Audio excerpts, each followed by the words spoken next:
to Urbanhood Money Talk. I am your host Mushi Buyan.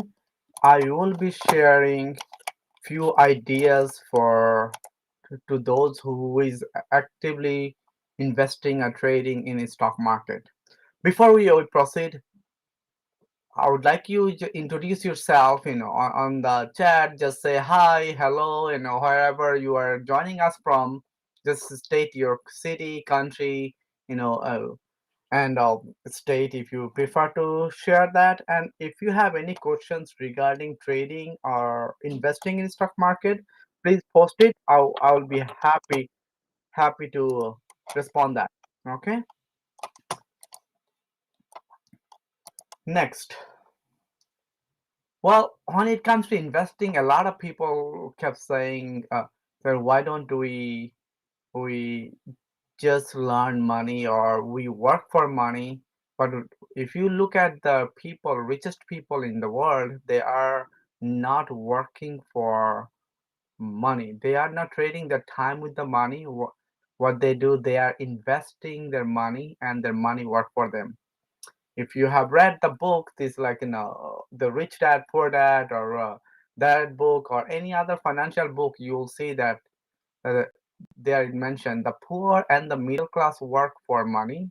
The rich have money work for them. So why not you learn money, and hence make your money work for you? If you see this, all the richest people in the world, billionaires today, according to the Fortune 500 or Forbes. If you go on Forbes.com and you'll see the richest people in the world, you'll see top 10 billionaires. They are all directly or indirectly investing in the stock market. Why not you? Right? So when it comes to investing in stock market or trading, just think of this that you are going to go for a journey. And when you go to for journey, you need to have, if it's an overseas journey, you need to have your passport, you need to have your money, you need to have a ticket, and maybe you want to capture some of those memories and nice camera and so on and so on, right? It's all depending on what you'd like to do. You and you prepare yourself. So investing is same way. It's a journey over time that you can plan for it if it's a short term, long term journey, how long you're going to be there. And according to that, you pack yourself and your luggage and so on. So let me give you a little history about money. If you see on the left side that when it comes to money, we I we all have a different need or different kind of expectation in life, and then we all, you may all have enough some amount of money in your bank, or you have other property invested. But whatever it is that you see on the right side shows you just your life journey when you're born. Some of us learn different, um, some of us come from different background from the family, parents, and some of you have parents have a lot of money, some don't, and you struggle. And then as you struggle or not struggle, that you develop different type of belief system, and then you come up with a knowledge about knowledge and the relationship with the money. Then you go to school. As you go to school, you may are good. You may be a good student. You may have may get A or B or C all your life. To high school, college. You ended up either A type of student or you ended up B type of student. Whatever it is, right? You you have a belief system that that and build a career out of it. And then what do? You ended up getting a job. When you get a job, the job that you always desired or worked for, or the 15, 16 years, and then you get a huge paycheck. And some of you say, oh wow, that's a lot of money. That right? Or some of you say, no, that's not enough. You are more ambitious, you work harder, and so you get promoted faster, and so on. But at the end, when you have plenty of money, that knowing that you have, let's say, next 10 years, you don't have to work, but you have that much money available at your hand, then you start thinking different need for your life. and then you shift either a career or different type of hobby, and then you do things that really makes you happy and passionate. That's what financial freedom means. So everything we are sharing, we're planning to share that we expect people just love what you do at the end, and then hopefully it's going to help you to build your financial freedom.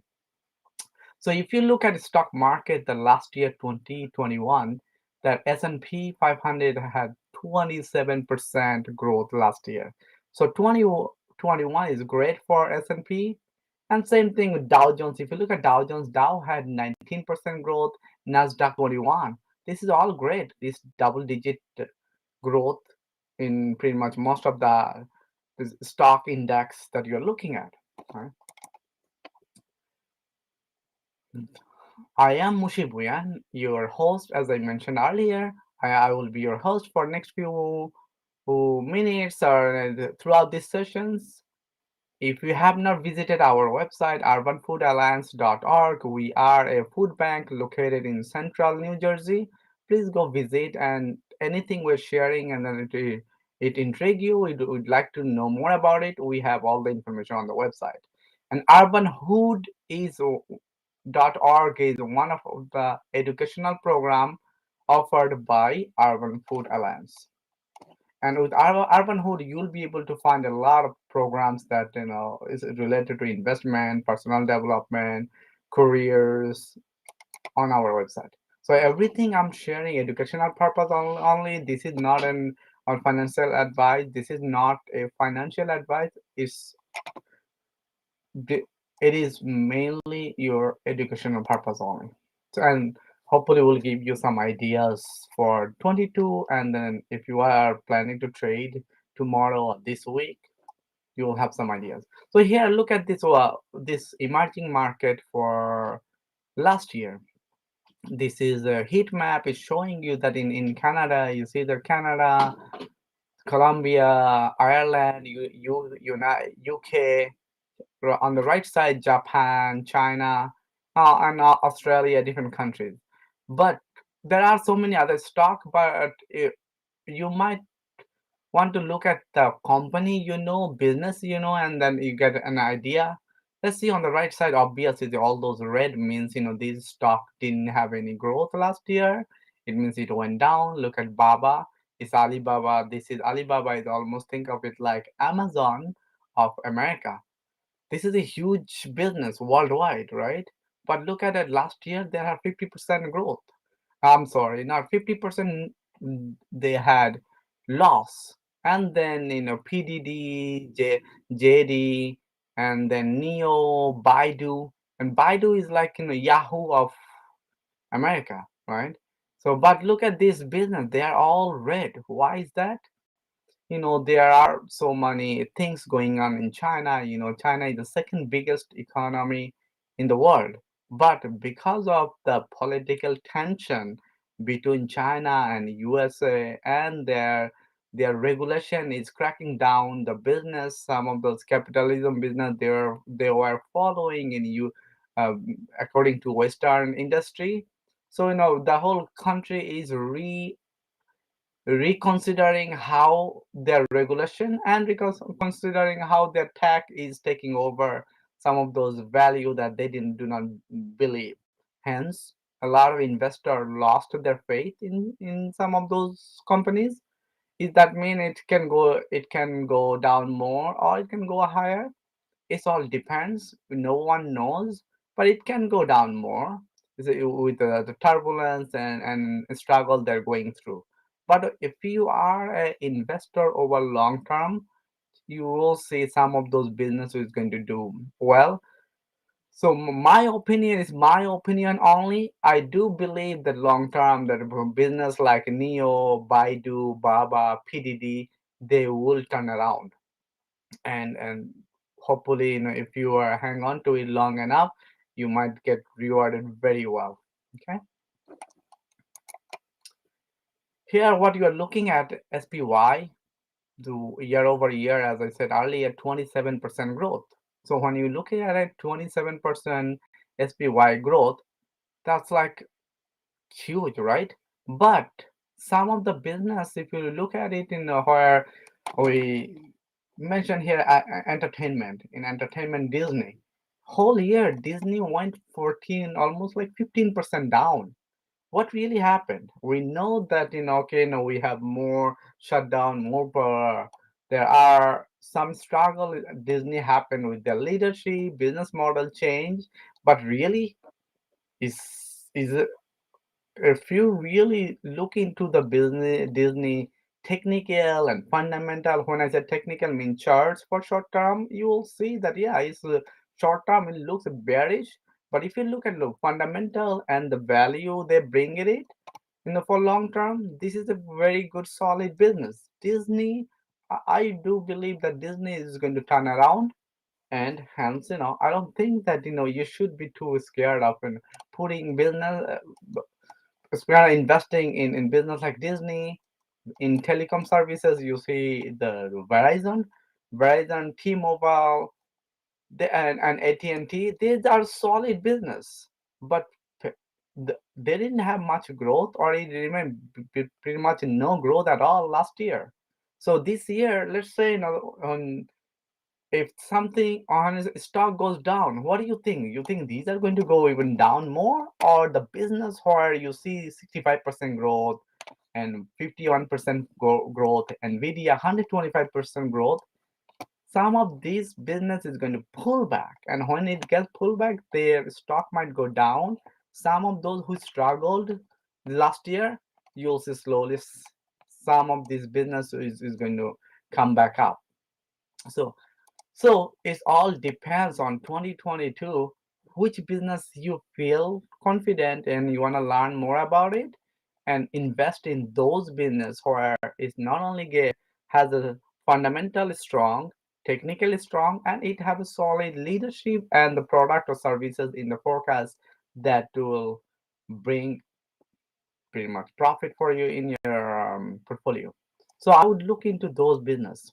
So as far as I look at on the left side, financial, PayPal has 20% down, but we know that there are in this industry, Visa, American Express card, Mastercard, they all struggled. But you really think that their business is not solid enough? It didn't go grow much, or it should not grow at all.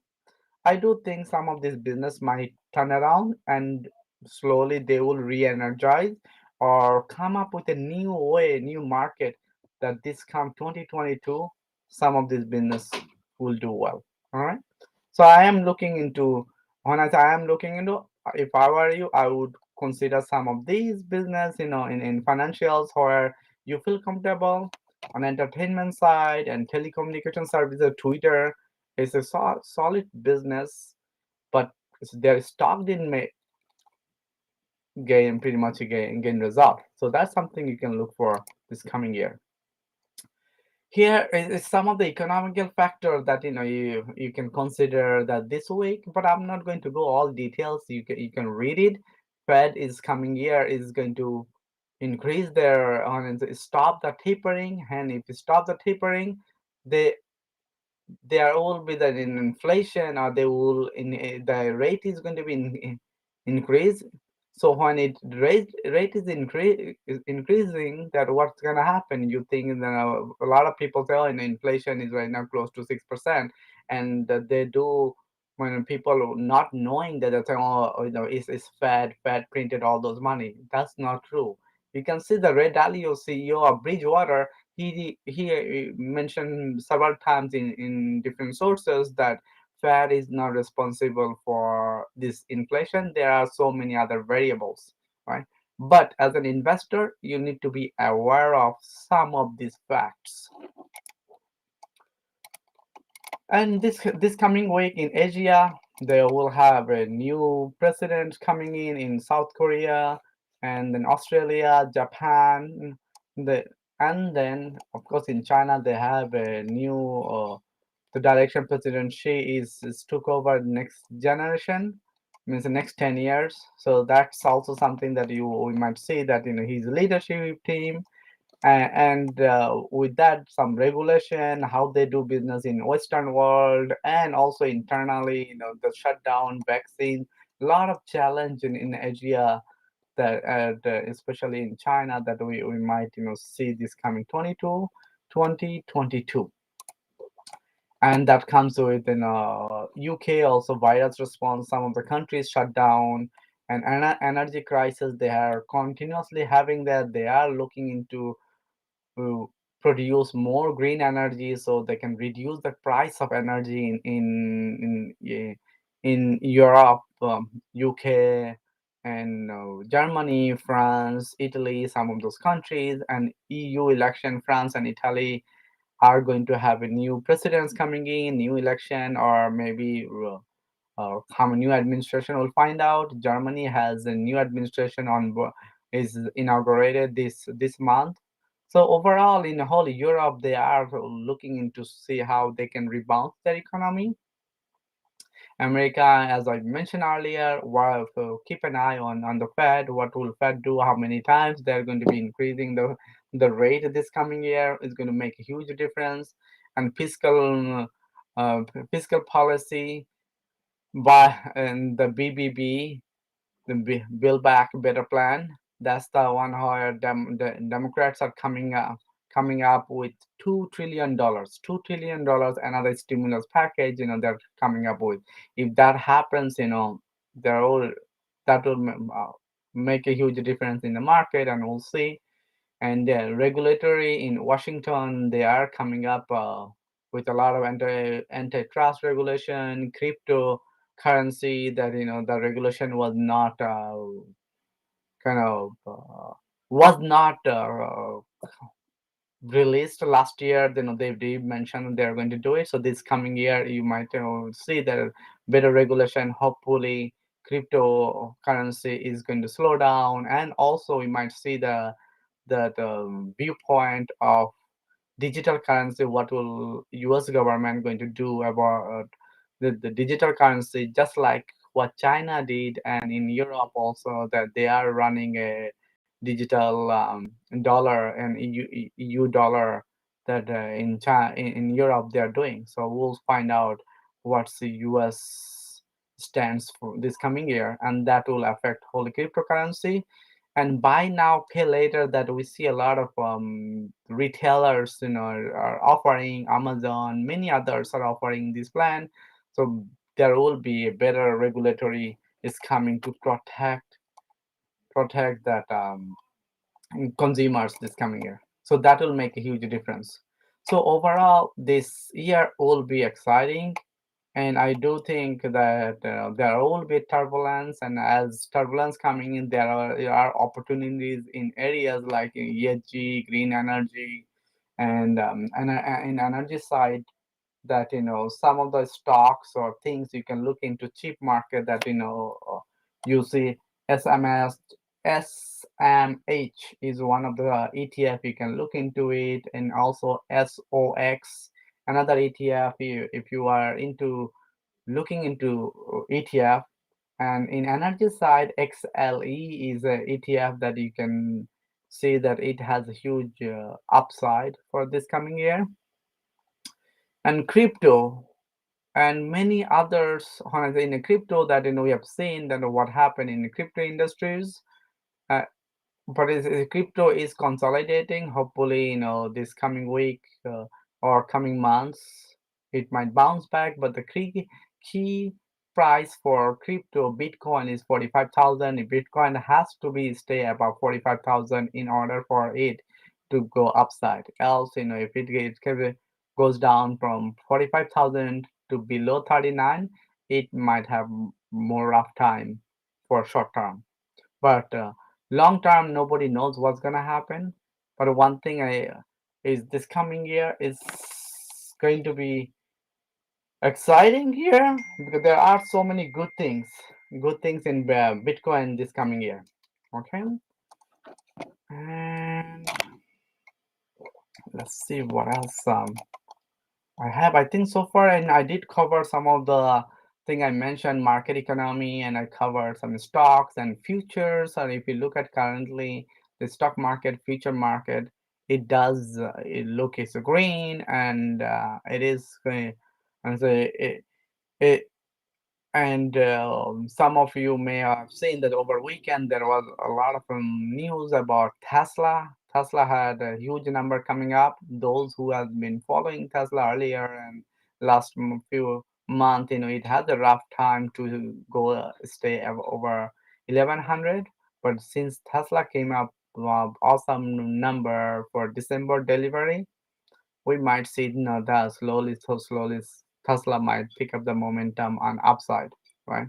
And real estate and is, as you saw, that is the market is whole real estate market is upside downside, because of the mortgage, the rate they're looking to increase, and cheaper mortgage, and there are a lot of more buyers than seller in the market. Certain area there is not enough supply, and the new home build also because of the supply chain issue. That the cost of new build is much higher, but the new buyers are ready to pay the extra price and to get there. But as far as the demand, the supply is not that much, right? So that's something also you might see if they increase the rate this coming year, that some areas real estate might slow down a little bit in certain section, especially in residential side. And then maybe those commercial side that did get suffered, hopefully it will turn around and not as good as what it was before. But until this whole COVID the issue, vaccine issue gets solved, it real estate in the commercial side is some area is not going to get back as like before. However, that if you are looking at a stock, that one of the stock you can see, take a look at Zillow. Zillow has a very good upside. It's been down last year. It didn't do well enough, but it has good potential to go upside. Okay. And if you like what we shared, please like the video, share with us, and put a comment on the line on here, and we will be definitely addressing that. And hopefully, I will see you guys. Some of you, if you have not visited, again, visit us at www.urbanhood.org. We are a not-for-profit organization. We feed the needy, and we are a food bank. If anyone want to get involved and support our cause and just volunteer in any way, you can send email at answers@urbanhood.org. Answers@urbanhood.org. Thank you for listening and joining us. We will see you next time. Bye bye.